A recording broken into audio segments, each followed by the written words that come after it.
الحمد لله رب العالمين.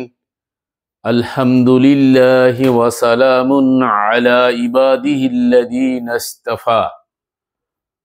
الحمد لله الذي أنزل على عبده الكتاب ولم يجعل له عوجا.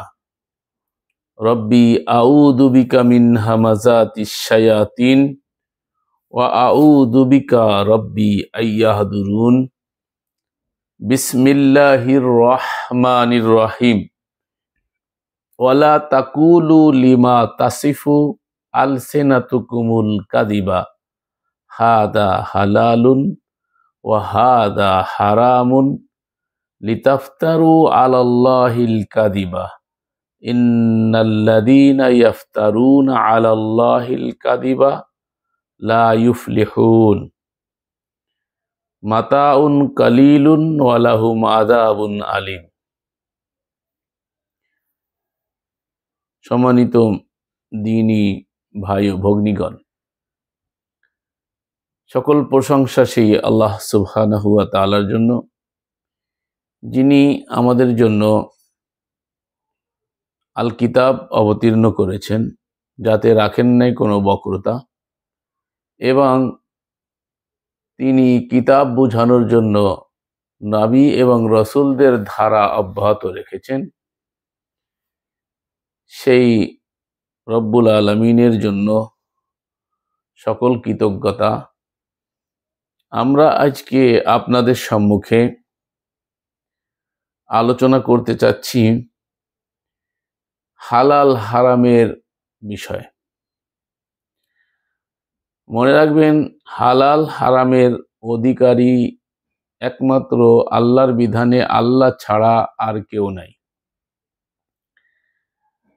রসুলগণ হালাল হারাম করেন না, বরং হালাল হারাম যেটা আল্লাহ করেছেন সেটা তারা প্রচার করেন, এবং সাথে সাথে বাস্তবতাকে দেখিয়ে দেন। এবং এই কাজটাই হলো রসুলদের জন্য আল্লাহ সুবহানাহু ওয়া তাআলা নির্ধারণ করেছেন। আল্লাহর হালালকে তারা হালাল জানবে, আল্লাহর হারামকে তারা হারাম জানবে, এবং আল্লাহ যেটা হালাল করেছেন সেটাই হালাল হিসাবে প্রচার করবে, আল্লাহ যেটা হারাম করেছেন সেটাকে হারাম হিসাবে প্রচার করবে। এটাই হলো রসুলগণের কাজ। পরবর্তীতে যারা কোরআনের প্রচারক হিসাবে দাবিদার বা রেসালাতের দায়িত্বপ্রাপ্ত, তাদের প্রত্যেকেরই কাজ এটাই যে আল্লাহর হালালকে হালাল করা, আল্লাহর হারামকে হারাম করার হারাম বলা ছাড়া নিজেদের পক্ষ থেকে তৈরি করে কোনো কিছুকে হালাল বলে এবং হারাম বলে চালানোর অধিকার আল্লাহ সুবহানাহু ওয়া তাআলা বান্দাদের জন্য রাখেন নাই। যেটা আমরা আমাদের সমাজে দেখতে পাই, চৌকাট মৌলভী সাহেবরা অনেক কিছু হালাল করেছেন, অনেক কিছু হারাম করেছেন। এমনকি তারা একসময় একটাকে হালাল বলেন, আবার একসময় একটাকে হারাম বলেন, পরবর্তীতে তাদের কাছে হালাল হয়ে যায়। আর এক দলের কাছে হালাল, আর এক দলের কাছে তা হারাম। এরকম অনেক মাসআলা যেগুলো আমরা সমাজে দেখতে পাই। তা আজকে যারা মাহফিলে বক্তব্য দিচ্ছেন, আলোচনা করছেন, ওয়াজ মাহফিল করছেন, দেখবেন যে এক এক হুজুরে একই বিষয়ে একরকম বলছে, আর এক হুজুরে অন্যরকম বলছে।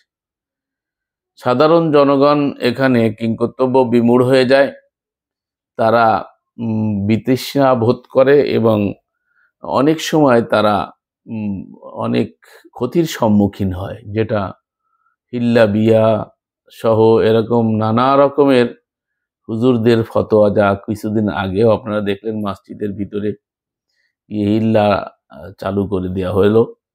মাআযাল্লাহ, এই জাতীয় যেসব বিবাহ কথা তারা বলে থাকেন, যেসব হিল্লা বিবাহ নামে যে সমস্ত অপসংস্কৃতি যেগুলো এই মৌলভী সাহেবরা হালাল করে রেখেছে, হালালা বলা হয় তাকে, হালালা।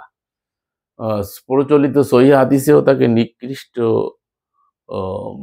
ধরনের হালালা বলা হয়েছে, যেগুলো আল্লাহ রাব্বুল আলামিন নিষেধ করেছেন, সেগুলোই তারা প্রচলিত লাহুয়াল হাদিস এবং ফতোয়ার নামে এটা চালু করে রেখেছেন। অথচ আল্লাহ সুবহানাহু ওয়া তাআলা কোরআনে কারীমের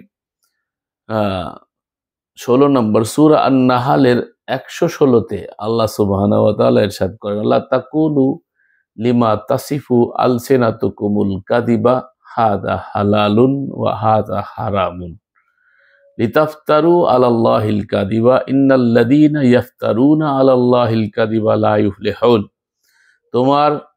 তোমাদের জিহ্বা মিথ্যা আরোপ করে বলিয়া আল্লাহর প্রতি মিথ্যা আরোপ করিবার জন্য তোমরা বলিও না ইহা হালাল এবং ইহা হারাম। নিশ্চয়ই যাহারা আল্লাহর সম্বন্ধে মিথ্যা উদ্ভাবন করিবে তাহাদের ফলাফল তাহারা সফলকাম হইবে না। উহাদের সুখ সম্ভোগ সামান্যই এবং উহাদের জন্য রহিয়াছে মর্মান্তিক শাস্তি। অর্থাৎ এখন জনগণ তাদের কথা শুনছে, লক্ষ লক্ষ জনতা তাদের কথা শুনছে, এবং তারা হালালকে হারাম করছে, হারামকে হালাল করছে। তো এইসব সোকাট মৌলভী সাহেব যারা সমাজে প্রোগ্রাম করে বেড়াচ্ছে, কোরআনের দিন কায়েম করছে, কিন্তু কোরআনের কথা বলে তারা নিজেদের নিজস্ব তৈরি করা ফতোয়া যেগুলো তারা সমাজে চালু রেখেছে, যাহার অনুমতি আল্লাহ সুবহানাহু ওয়া তাআলা কাউকেই দেন নাই, ইভেন রসুলকেও দেন নাই। রসুলকেও হালাল হারামের অধিকার আল্লাহ রাব্বুল আলামিন দেন নাই। আর কাউকে ফতোয়া দিয়া, এই ফতোয়া দেওয়ার ব্যাপারে মুফতি সেজে ফতোয়া দিয়া আমাদের সমাজে আমরা দেখতে পাই দারুল ইফতা নামে মাদারেস গুলাতে অনেক একটা খোলা হয়েছে, যেটাকে বলা হয় মুফতি বানানোর একটা কোর্স খোলা হয়েছে, যেখান থেকে মুফতি বানানো হয়। অর্থাৎ যারা ফতোয়া দেন তাকে মুফতি বলা হয়। তো ফতোয়া দেওয়ার অধিকার আল্লাহ সুবহানাহু ওয়া তাআলা আল কোরআনে নির্দেশনা মোতাবেক রসুলকেও দেন নাই। এই ফতোয়া দেওয়ার একমাত্র অধিকার হচ্ছে আল্লাহ সুবহানাহু ওয়া তাআলার নিজের। আল্লাহ নিজেই ফতোয়া দেন, যেটা আমি অনেকবার আপনাদেরকে এই বিষয়ে আলোচনা করেছি। তো আজকে আমি ওই আয়াতটা আবারও শোনাইতে চাচ্ছি আপনাদেরকে। এটা হচ্ছে সূরা নিসা, 4 নম্বর সূরা আন-নিসার একেবারে লাস্টের আয়াতে আল্লাহ রাব্বুল আলামিন ফতোয়া দিচ্ছেন। সেটা আল্লাহ রাব্বুল আলামিন কোরআনে বলেছেন, ইয়াস্তাফতুনাকা কুলিল্লাহু ইউফতিকুম ফি কালালাতিন ইলা আখিরিল আয়া। বহুত লম্বা, মোটামুটি বড় একটা আয়াত। তো আমরা সংক্ষেপে যে কথাটা আল্লাহ বলেছেন সেটা আপনাদেরকে শোনাচ্ছি, আর পূর্ণাঙ্গ অনুবাদটাই শোনায় দিচ্ছি। আল্লাহ বলছেন, লোকেরা তোমার নিকট ফতোয়া জানিতে চায়। ইসলামিক ফাউন্ডেশনের কোরআন আমার কাছে আছে, এই কোরআন থেকে আমি অনুবাদ শোনাচ্ছি সরাসরি, আপনারা চেক করে নেবেন। 176 নম্বর আয়াত, 4 নম্বর সূরা আন-নিসার। আল্লাহ বলছে, লোকেরা তোমার নিকট ফতোয়া জানিতে চায়, বলো পিতামাতাহীন নিঃসন্তান ব্যক্তি সম্বন্ধে তোমাদেরকে আল্লাহ ফতোয়া দিচ্ছেন বা বিধান জানাইতেছেন। কোনো পুরুষ মারা গেলে সে যদি সন্তানহীন হয় তাহলে এবং তাহার এক ভগ্নী থাকে, তবে তাহার জন্য পরিত্যক্ত সম্পত্তির অর্ধাংশ, এবং সে যদি সন্তানহীন হয় তবে তাহার ভাই তাহার উত্তরাধিকারী হইবে।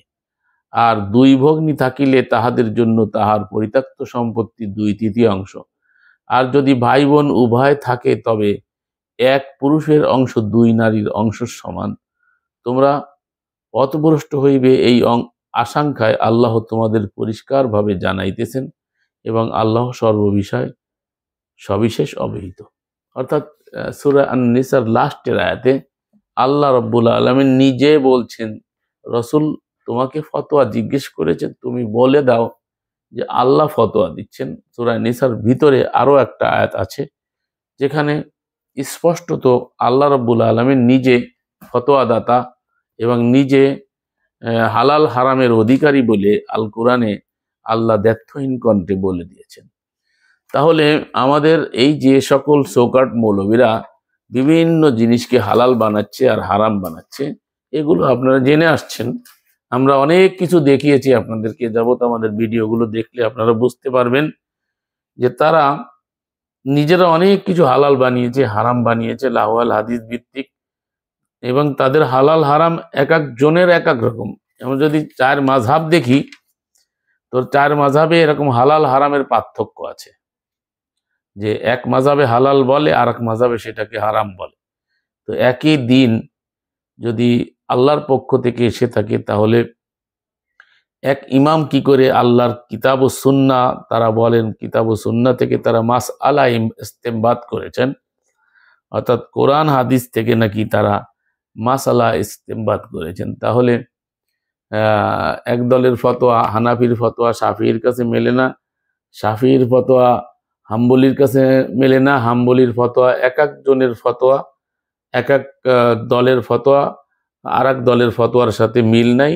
বরং এমনও আছে যে এক দলের আকীদা বিশ্বাস ফতোয়া মোতাবেক একদল কাফের আর একদল মুশরিক। তো এইভাবে ইসলামের নামে যুগে যুগে অসংখ্য দল তৈরি হয়েছে। এই যে আপনার ফতোয়া, যেগুলো আপনার মাযহাবী ফতোয়া এবং মাযহাবের ভিতরে আবার তাদের মধ্যেও আবার শাখা প্রশাখা আছে, যেগুলো আপনারা জানেন আমাদের উপমহাদেশে হানাফি মাযহাব প্রসিদ্ধ। এই হানাফির মধ্যে আবার 2 গ্রুপ ও 2-3 গ্রুপ আছে মৌলিকভাবে। একদল হচ্ছে আপনার যাদেরকে বলা হয় সুন্নি বলে, তারা মিঠা সুন্নি, এরা সুন্নত পালন করে বেশি বলে থাকে। তারা সুন্নতের নামে এত শিরক বিদআত করে, যা মানে এই সুন্নাতের নাম ব্যবহার করে তারা শিরিক আর বেদাতকে, কবর পূজা, মাজার পূজা, আল্লাহকে ছেড়ে অন্যের সামনে মাথা নত করা, এগুলো মানে যেগুলো একেবারে আল্লাহ রাব্বুল আলামিন হারাম করেছেন স্পষ্টত, সেই হারামগুলো তাদের কাছে হালাল। আর এক দল আছে মানে আমাদের সমাজে ওহাবি বলে তাদেরকে, একদল ওহাবি আর একদল সুন্নি। এই এই আমাদের উপমহাদেশে আহলে সুন্নাহ ওয়াল জামাআতের একটি বড় দল হলো হানাফি মাযহাব, তারাও আহলে সুন্নাত দাবি করে।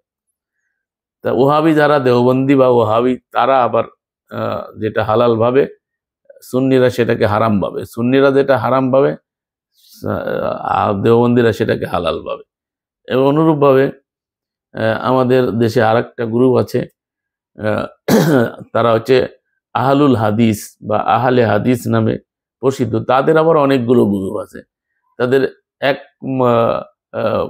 তারা বলে সালাফ মানি আমরা, কিন্তু প্রকৃতপক্ষে তারা সালাফ মানে না, তারা খালাফদেরকে মানে। যদি দেখা যায় খালাফদের মাসলা মাসাইল, যেমন বিন বাস, নাসিরউদ্দিন আলবানী, তারপরে উপমহাদেশে যে সকল বড় বড় আলিম তাদেরকে তারা ফলো করে, তাদের ফতোয়াকে তারা ফলো করে। তো এখন বর্তমানে যারা আছে তাদের ফতোয়াকে ফলো করে। তো একজনের ফতোয়ার সাথে আরেকজনের ফতোয়ার দ্বিমত আছে। আহলে হাদিস আন্দোলন একরকম বলে, জমিয়াতে আহলে হাদিস তার বিরুদ্ধে বলে। জমিয়াতে আহলে হাদিসের যা হালাল মনে করে, একদল মুনাজাতকে হালাল মনে করে। স্টেজের ভিতরে আমরা দেখি মুনাজাত নিয়ে তাদের গন্ডগোল। মুনাজাত এমন একটা বিষয় হয়ে গেছে, ফান্ডামেন্টাল কোনো বিষয় না। মুনাজাত শব্দটাই আল কোরআনে আছে, ফিস ফিস করে গোপনে কারোর সাথে কথা বলাকে মা ইয়াকুনু মিন নাজওয়া, নাজওয়া থেকে মুনাজাত। আল্লাহ বলছেন তোমরা যখন 2 জন থাকো সেখানে তোমরা 2 জন থাকো না, তৃতীয় আমি আল্লাহ থাকি। তোমরা যেখানে 3 জন থাকো মনে করে না তোমরা 3 জন, সেখানে চতুর্থ আমি আল্লাহ থাকি। তো এভাবে করে আল্লাহ রাব্বুল আলামিন কোরআনে কারিমে যে নাজউন বলেছেন, নাজউন থেকে মুনাজাত, 2 বা ততোধিক ব্যক্তির ফিস ফিস করে কথা বলাকে মুনাজাত। এই মুনাজাত নিয়ে তাদের এত গ্রুপিং যে একদল তাদেরই মধ্যে হানাফিদের সাথে তো মুনাজাত নিয়ে গন্ডগোল আছেই, হানাফি আহলে হাদিস গন্ডগোল আছে। তো এক দলের কাছে হালাল আর এক দলের কাছে হারাম। তো এই জাতীয় অনেক মাসআলা আছে যেটা এক দলের কাছে হালাল আর এক দলের কাছে হারাম, অথচ হালাল হারামের অধিকারী একমাত্র আল্লাহ সুবহানাহু ওয়া তাআলা ছাড়া আর কেউ নয়। যেটা আমরা দেখতে পাই ৬৬ নম্বর সূরা তাহরিমে আল্লাহ রাব্বুল আলামিন স্পষ্টত রসুলকে নিষেধ করেছেন হালাল হারামের ফতোয়া, হারাম হালালকে, আল্লাহর হালালকে হারাম মনে করার আর আল্লাহর হারামকে হালাল মনে করার অধিকার আল্লাহ রাব্বুল আলামিন কাউকে দেননি, এমনকি রসুলকেও দেননি। দেখেন, আমি আয়াতটা আপনাদের জন্য বের করলাম, এটা ৬৬ নম্বর সূরা আত-তাহরিম।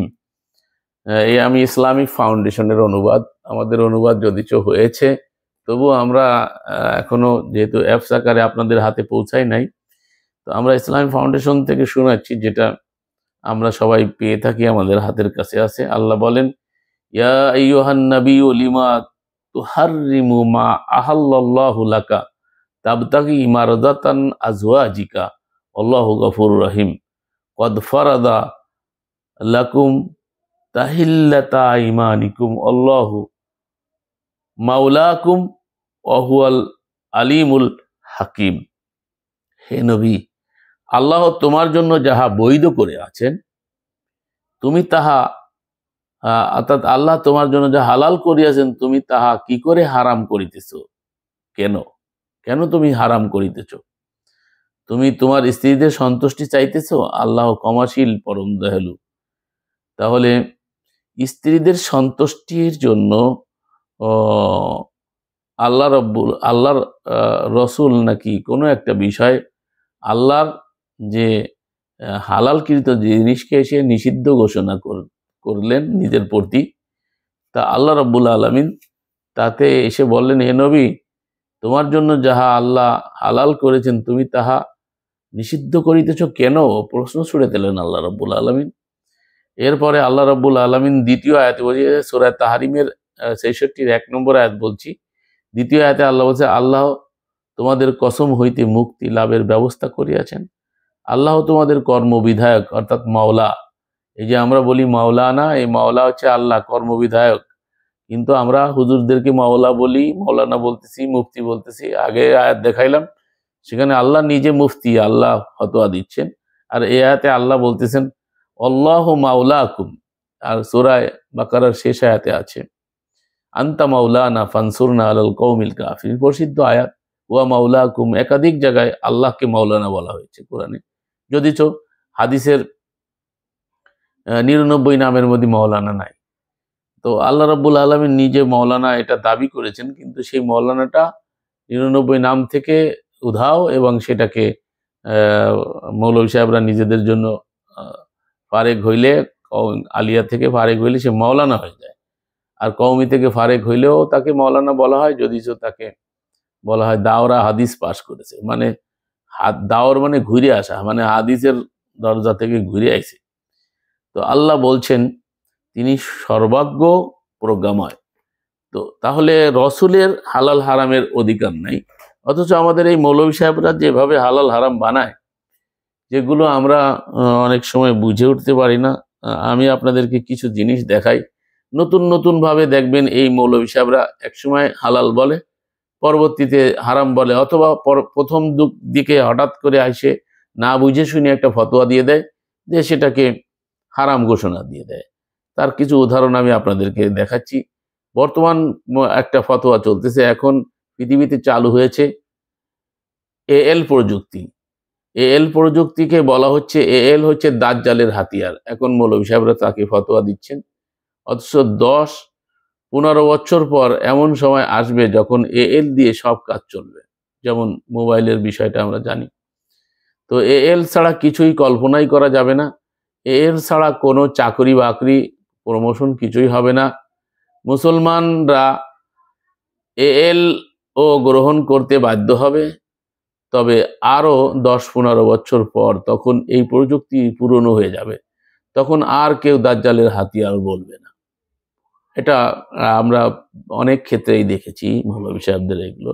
আমি এএল পদ্ধতিকে হালাল বলছি না বা হারামও বলছি না, বা হালাল হারামের অধিকার আমার নেই। মৌলভী সাহেবরা যে ফতোয়া দিচ্ছেন বর্তমানে, ইতিপূর্বে তারা যা করেছে আমি সেটাই আপনাদেরকে তুলে ধরার চেষ্টা করছি। আমি নিজের পক্ষ থেকে এল পদ্ধতিকে হালালও বলছি না, হারামও বলছি না। তার কারণ এটা কোরআনের আলোকে মিলিয়ে দেখতে হবে, যদি হালাল হয়। যেটা আল্লাহ বলেন নাই হারাম, সেটাকে হারাম বলার অধিকার কারো নাই। যদি কোরআনের কোনো মূলনীতির আলোকে সেটা হারাম প্রমাণিত হয়, তাহলে সেটাকে হারাম বলতে হবে। মুসলমানরা ইংরেজি শিক্ষার বিরুদ্ধে ছিল এক সময়। ইংরেজি শিক্ষা ছিল নাজায়েজ, হারাম। ফলে তারা জমিদারি, সরকারি চাকরি, ডুবুরি কিনে ভূমির দলিলপত্র সব হয়ে যায় হিন্দুদের। অথচ এখন ইংরেজি ছাড়া তাদের কাহারও এখন চলে না।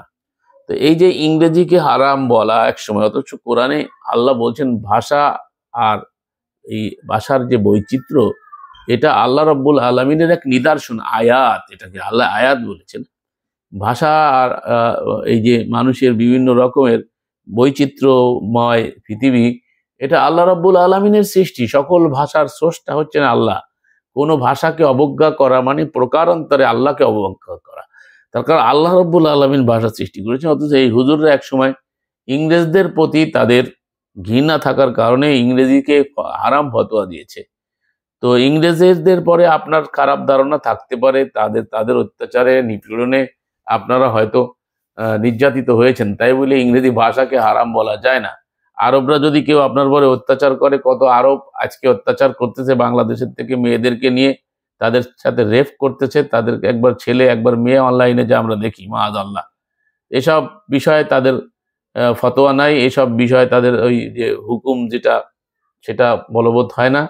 এগুলো করে যাচ্ছে, মেয়েদেরকে নিয়ে তারা কেমন যেন বাদী বানাচ্ছে এবং বানিয়ে তাদের পর সাথে দুরাচার করছে। তো এটা তারা করছে বিধায় আরবি কি হারাম হয়ে যাবে? যেখানে আরবি ভাষায়, আরবি মানে স্পষ্ট ভাষা, যে ভাষা আল্লাহ কোরআন অবতীর্ণ করেছেন, কোরআন আরবি আল্লাহ আল্লাকুম তাকিলুন। আল্লাহ আরবি ভাষায় কোরআন স্পষ্ট ভাষায় নাজিল করেছেন যাতে আমরা বুঝতে পারি। এরপর টিভি কম্পিউটার আসলো যখন, তখন বলল টিভি কম্পিউটার শয়তানের বাক্স। এটা আমাদের মৌলবীদের মুখ দিয়ে আমি অহরহ শুনেছি। মুসলমান আবার ও পিছিয়ে পড়লো। এরপর ক্যামেরা আসলো, বলল ছবি তোলা হারাম। এখন যখন দরকার পড়েছে তখন সব জায়েজ হয়ে গেছে। এখনো আমাদের এক শ্রেণীর কওমি হুজুররা নিজেদের মধ্যে গন্ডগোল করছে ছবি তোলা না তোলা নিয়ে। আবার একদল তো এখন এক হুজুর দেখলাম সেদিন বলল যে চলমান যেটা, মানে ভিডিওটাকে হালাল করে নিয়েছেন নিজেদের, যেটা চলমান বলে।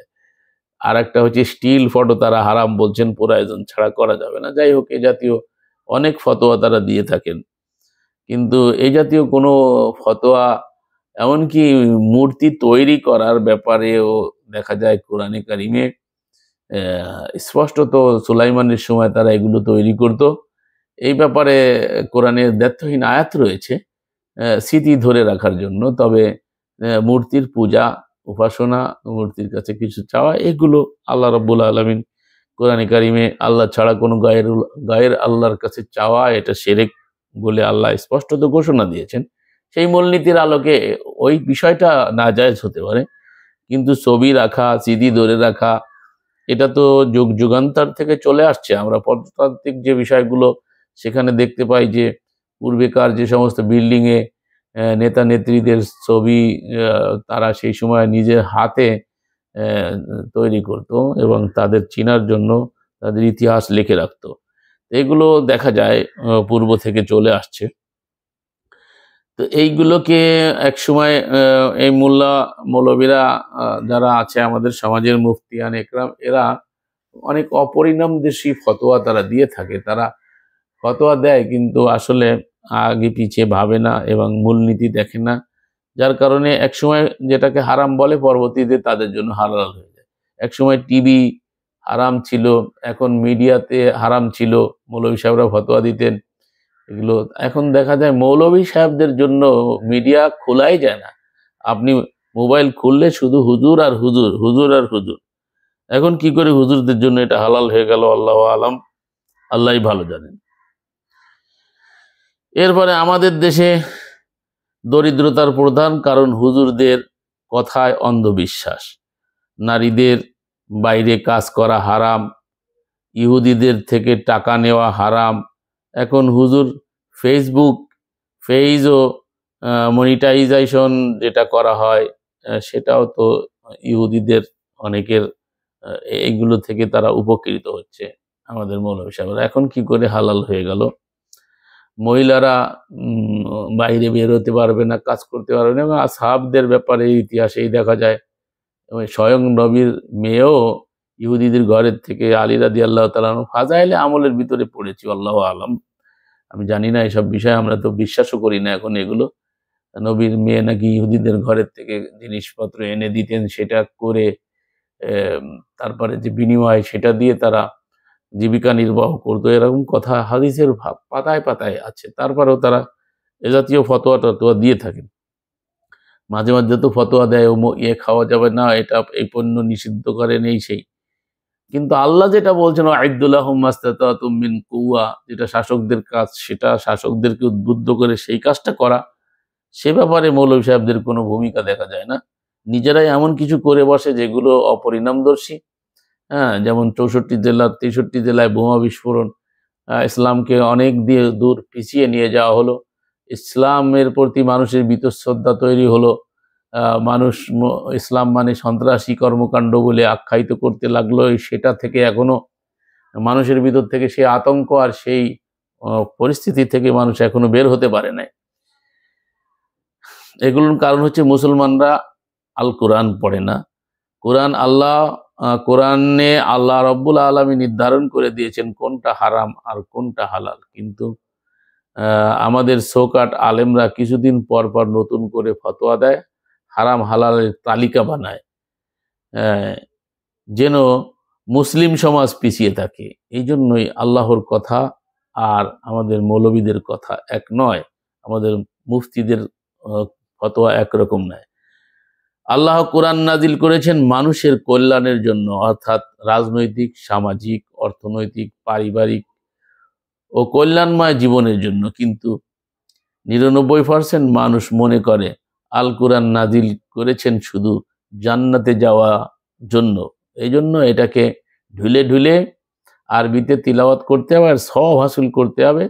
আর এমনকি হুজুররা তো হাদিস বানিয়ে নিয়েছেন 666 তালা, যদি কোরআনের আয়াত ইসলামী ফাউন্ডেশন জরিপ করে রেখেছেন 6236টি।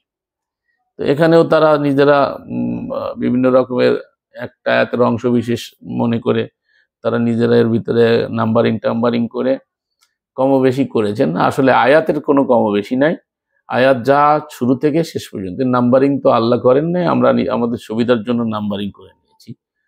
তো এরা বলতে চায় যে হুজুররা যে 6666 আয়াত এই হাফেজরা পড়বে আর এক এক তালা নাকি অতিক্রম করবে। এই জন্য আমরা আমাদের ছেলে মেয়েদেরকে কোরআনের হাফেজ বানাই। এবং আমাদের হুজুররা বলেন যে যেসব হাফেজে কোরআন বানাবে একজন, সে তার পরিবার থেকে 10 জনকে জান্নাতে নিয়ে যাবে, যাদের প্রতি জাহান্নাম ওয়াজিব হয়ে গেছে। মাআযাল্লাহ। আল্লাহ রাব্বুল আলামিন কোরআনে স্পষ্টত রসুলকে লক্ষ্য করে বলছেন জাহান্নামীদের সম্পর্কে আপনাকে জিজ্ঞেস করা হবে না, জাহান্নামীদের কে আপনি বাঁচাতে পারবেন না। আল্লাহ রসুলের অধিকার নাই জাহান্নামীদেরকে বাঁচানোর, বা জাহান্নামীদের সম্পর্কে রসুলকে প্রশ্নই করা হবে না, আল্লাহ বলছেন। তাহলে সেখানে আমাদের এই হাফেজ সাহেবরা রসুল তো বাঁচাইতে পারে না, রসুলকে এখানে আমাদের সমাজে শাফাআতকারী বানানো হয়েছে, হাফেজদেরকে শাফাআতকারী বানানো হয়েছে, আলেমদেরকে শাফাআতকারী বানানো হয়েছে। এরাই আবার রাত্রেবেলায় ঘুমানোর সময় আয়াতুল কুরসি পড়ে, আর সেখানেও আবার ভুয়া কথাবার্তা, যেটা জান্নাতে আর মানুষের মধ্যে কোনো ব্যবধান থাকে না আয়াতুল কুরসি পড়ে শুইলে।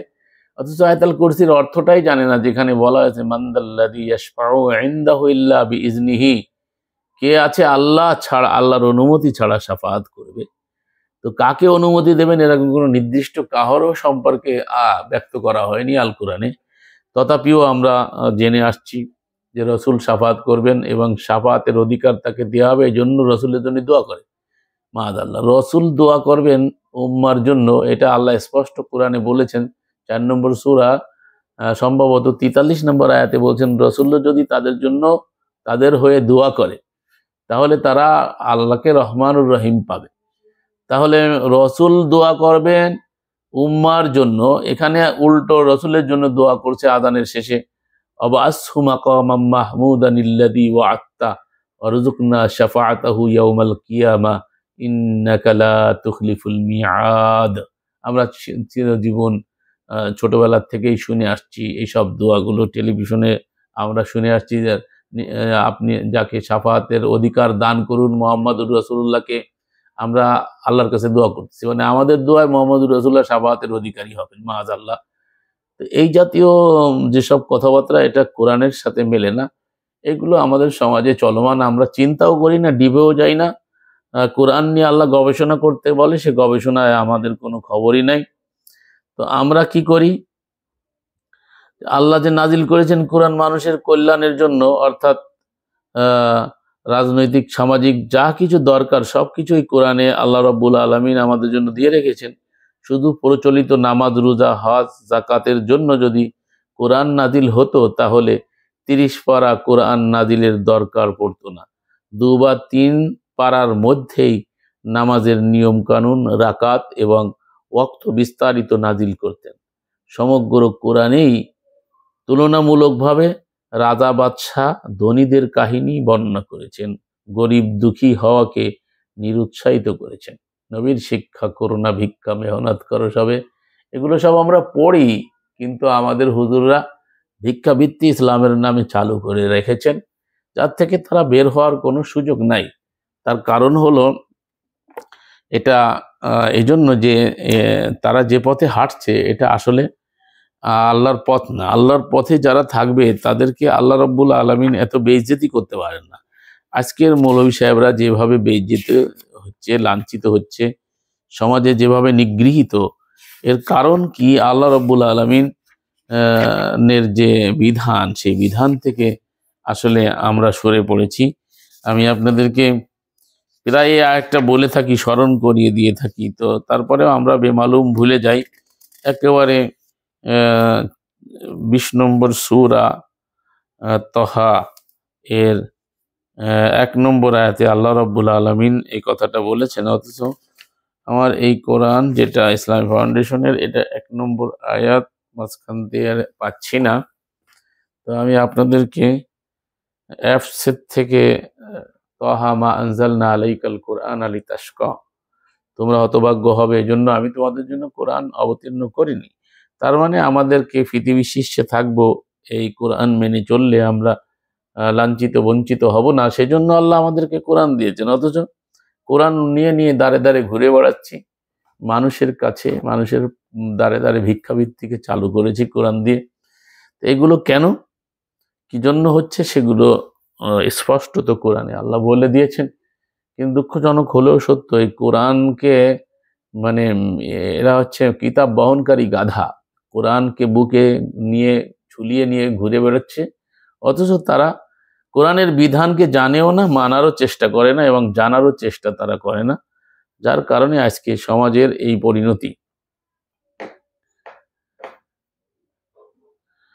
তো এই যে আমাদের এই সকল চিন্তা চেতনা যে আমরা জান্নাতে চলে যাব কোরআন মুখস্থ পড়লে আর সওয়াব হাসিল করব, 1000 বছরের গরু প্রজাতির কোনো বুদ্ধিভিত্তিক উন্নতি নাই, বঙ্গের মুসলমানদের নাই চিরকাল শোষকের সার্ভিসম্যান, এই অধিবাসীদের কাছে নাকি বহুদিন ধরে কোরআন আছে, কিন্তু কোরআন নিয়ে আসলে এই জনগোষ্ঠী করে কি? শোষক অশিক্ষিত রাজনৈতিক নেতৃত্বকে লালন আর অপদার্থ ধর্ম ব্যবসায়ীদের পালন ছাড়া এই জনসমষ্টির কোনো কাজ তেমন নাই। এই জনগোষ্ঠী শুধু মুখে কোরআন মানার কথা বলে, কিন্তু নিজেরা কোরআন বুঝে পড়ে চিন্তা গবেষণা কিছুই তারা করে না। কোরআন না দেখে হাদিস তালাশ, পৃথিবী থেকে কোরআন উঠে যাওয়ার আলামত। আমরা 1 ওয়াক্ত নামাজ মিস করলে কি শাস্তি তা জানলে, ও কাউকে মিথ্যা দোষারোপ করলে কি শাস্তি আল্লাহর ঘোষণা করেছেন তা জানা নেই। আমরা জানি যে নামাজ না পড়লে 80 উক বা দোজখে যাইতে হবে, কিন্তু মানুষকে মানুষের ক্ষতি করলে যে কি দোষ হবে, কি অপরাধ হবে, সেটা আমরা বেমালুম ভুলে যাই। তো নামাজ পড়ে এসেই সে আর একজনের অন্যায়ের পক্ষে ওকালতি করছে, অন্যায়ের পক্ষে সাক্ষী দিচ্ছে। তো এই বের হয়ে এসেই কপালে দাগ, অথচ দেখা যাচ্ছে অন্যায় কাজগুলো করে যাচ্ছে তারা। অথচ সালাত যে দায়িত্ব ছিল, তার মধ্যে সালাত মানেই হচ্ছে অশ্লীলতা, অন্যায়, অশোভন কাজ থেকে বিরত থাকে। ইন্না সালাতা তানহা আনিল ফাহশাই ওয়াল মুনকার। নিশ্চয়ই সালাত দায়িত্ব যারা পালন করে তাদেরকে এই দায়িত্ব তাদেরকে অশ্লীলতার পাপাচার থেকে, যদি আপনি দায়িত্বকে দায়িত্বভাবে পালন করেন, অশ্লীলতার পাপাচার থেকে আপনাকে বাধা দিবে। কিন্তু দুঃখজনক হলো সত্য, আমাদের তা হচ্ছে না।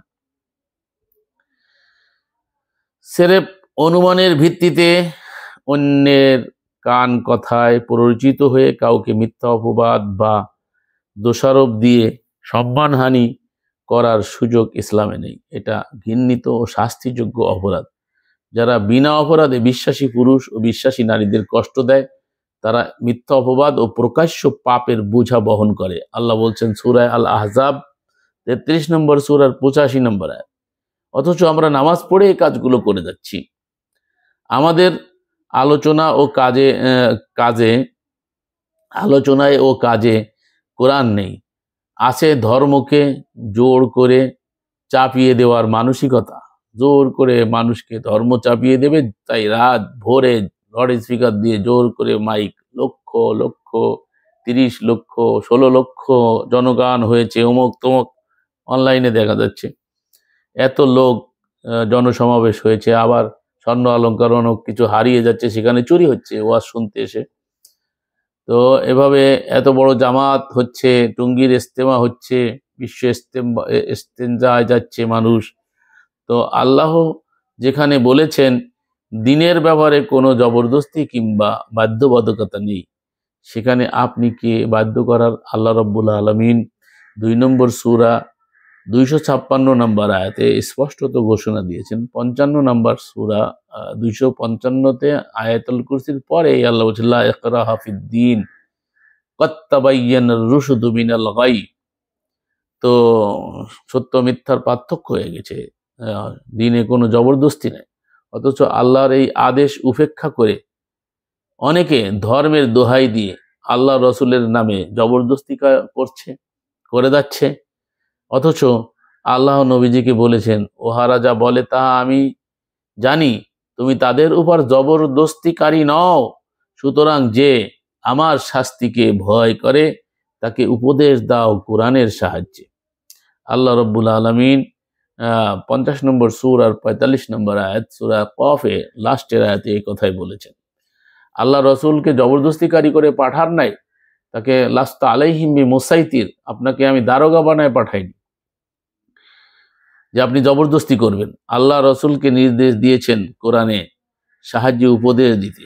শুধু তাই নয়, জিহাদও করতে বলছে, ফালা তুতিল কাফিরিনা ওয়া জাহিদুহুম বিহি জিহাদান কাবীরা। তুমি তাদের সাথে প্রবাল জিহাদান কাবীরা করো, প্রবাল যুদ্ধ করো, প্রবাল সংগ্রাম করো। কিসের সাহায্যে? অস্ত্র বলে দিয়েছেন কোরআনের সাহায্যে, জিহাদান কাবীরা।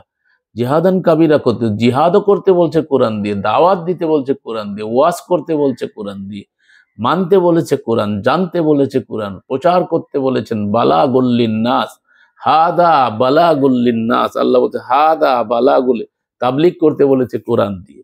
আল্লাহ রসুল তাবলিগ করেছেন কোরআন দিয়ে, আল্লাহ রসুল জেনেছেন কোরআন, মেনেছেন কোরআন, পড়েছেন কোরআন, আবৃত করেছেন কোরআন, বাস্তবায়ন করেছেন কোরআন। কোরআন বাস্তবায়ন করা ছাড়া আর কিছুই তার কাজ ছিল না। কোরআনের কারণে তিনি রসুল হয়েছেন, তার কাছে কোরআন এসেছিল। আর কোনো কিতাব, বুখারী, মুসলিম, তিরমিজি, আবু দাউদ, নাসাই, ইবনে মাজাহ, এগুলো তার কাছে আসে নাই। তিনি জানতেনও না, তিনি এটা প্রচারও করেন নাই। আর এইসব কথা তিনি বলে যান না, এগুলো মিথ্যাচার সমাজে প্রতিষ্ঠিত। যুগ যুগ ধরে আমাদের সমাজে এটা জগদ্দল পাথরের মতো জেঁকে বসেছে আমাদের পরে। মহান আল্লাহ আমাদেরকে সুমতি দিক, তা না হলে আমাদের এর থেকে উত্তরণের কোনো উপায় আমি দেখছি না। আল্লাহ রসুলকে নির্দেশ দিয়েছেন কোরআনের সাহায্যে উপদেশ দিতে। রসুল কি আল্লাহর নির্দেশ অমান্য করে নিজস্ব বাণী দিয়ে উপদেশ দিয়েছিলেন, যার সংখ্যা লক্ষাধিক নয়, লক্ষ লক্ষ হাদিস গ্রন্থ, অথচ 6236টি আয়াত মানতে পারি না, লক্ষ লক্ষ আয়াত, হাদিস, তার সনদ আছে, তার মতন আছে। আল্লাহ নির্দেশ অমান্য করার ক্ষমতা রসুলের ছিল না। আল্লাহ রব্বুল আলমিন 39 নম্বর সূরা 13 এবং 14 এটা ইরশাদ করেছেন, আপনারা দেখে নেবেন। আল্লাহ কোরআন সম্পর্কে বলেছেন, এমন এক কিতাব বিশদভাবে বিবৃত হয়েছে, এর আয়াতসমূহ জ্ঞানী সম্প্রদায়ের জন্য। হামিম আস-সাজদা 3 নম্বর আয়াত। মানুষ শোনা কথা বিশ্বাস করে অবলীলায়, কিন্তু আল্লাহ বলেছেন সুস্পষ্টভাবে সেটা কিছুতেই বিশ্বাস করে না। কোরআনকে স্পষ্ট, আমি আগের ভিডিওতে আপনাদেরকে আলোচনা করেছি, কোরআন সুস্পষ্ট, কোরআন অস্পষ্ট নয়। তো সুস্পষ্ট কথাগুলো বিশ্বাস করে না। কোরআন বিশদভাবে বর্ণনাকৃত, তাফসিরকৃত কিতাব, এর জন্য আর কোনো কিতাবের প্রয়োজন নাই, কিন্তু অধিকাংশ মানুষ তা বিশ্বাস করে না। যে কথা আল্লাহ বলেছেন, আকসারুহুম মুশরিকুন, আকসারুহুম কাফিরুন, আকসারুহুম লা ইয়াকিলুন, কিন্তু অধিকাংশ জানে না, অধিকাংশ বোঝে না, অধিকাংশ মুশরিক। সুসংবাদ ও সতর্ককারী রূপে কিন্তু আল্লাহ রব্বুল আলামিন তাদের অধিকাংশ বিশ্বাস করে না, ফলে শোনে না। হামিম আস-সাজদা 4 নম্বর আয়াতে আল্লাহ রব্বুল আলামিন এই কথা বলেছেন। আল্লাহ তার কিতাবকেই সুসংবাদদাতা এবং সতর্ককারী হিসাবে ঘোষণা করেছেন। এখানে আল্লাহর কথা যারা বিশ্বাস করে না তারা বধির, মুভ ও অন্ধ, সুতরাং তারা ফিরবে না। আল্লাহ বলছেন সূরা আল বাকারা আয়াত নম্বর 4। নবী রাসূলদের দায়িত্ব ছিল মানুষের সামনে ন্যায়, অন্যায়, সত্য, মিথ্যা আলাদা করে দেওয়া। এরপর ন্যায় পথে যারা চলতে চায় তাদের নিয়ে অন্যায়ের বিরুদ্ধে সংগ্রাম করা। স্বভাবতই সেই নবীর প্রতি ঈমান আনয়নের পর প্রতিটি মোমেনের উপর এই একই ঐশী দায়িত্ব অর্পিত হয়। সেই মোমেনদের দায়িত্ব কি, তারা কেন শ্রেষ্ঠ জাতি, সেটা আল্লাহ পবিত্র কোরআনে জানিয়ে দিয়েছেন। কুনতুম খয়রা উম্মাতিন উখরিজাত লিন-নাস তা'মুরুনা বিল মারুফ ওয়া তানহাউনা আনিল মুনকার ওয়া তু'মিনুনা বিল্লাহ। এটা সূরা আল ইমরান 3 নম্বর সূরার 110 নম্বর আয়াত। তোমরা এই শ্রেষ্ঠ জাতি, মানব জাতির মধ্যে থেকে তোমাদের উত্থান ঘটিয়েছেন এই জন্য যে তোমরা মানুষকে ন্যায় কাজের আদেশ করবে, অন্যায় কাজ থেকে বিরত রাখবে এবং আল্লাহর উপর ঈমান আনবে। কিন্তু যে সকল কথিত আলেম ওলামারা ধর্ম ব্যবসা করেন, তাদের পক্ষে এইভাবে সত্য মিথ্যা আলাদা করে দেওয়া এবং মিথ্যার বিরুদ্ধে লড়াই করা সম্ভব হয় কি? তারা কখনো এটা করতে পারে? কোনোদিন করতে পারবে না। যারা এই সমাজে বক্তব্য দিয়ে যাচ্ছে, ওয়াজ করে যাচ্ছে, কিন্তু কোরআনের বাইরে কথা বলছে আর কন্ট্যাক্ট করে আসছে। এখানে ইমামতি করে কন্ট্যাক্ট করে, এখানে মুয়াজ্জিনি করে কন্ট্যাক্ট করে, এখানে খাদেম হয় কন্ট্যাক্ট করে। টাকা না দিলে ইমামতি বন্ধ, টাকা না দিলে আজান বন্ধ, টাকা না দিলে খেদমত বন্ধ, টাকা না দিলে ওয়াজ বন্ধ। কন্ট্যাক্ট করে আসে, আগে অ্যাডভান্স নিয়ে তারপরে ওয়াজে আসে। এই জাতীয় যারা কাজ করে যাচ্ছে, ধর্ম বিক্রি করছে, এদের থেকে সাবধান থাকতে হবে। মহান আল্লাহ আমাদের সকলকে সঠিকটা বুঝার, উপলব্ধি করার তৌফিক দান করুন। ওয়া মা আলার রাসূলি ইল্লাল বালাগুল মুবিন।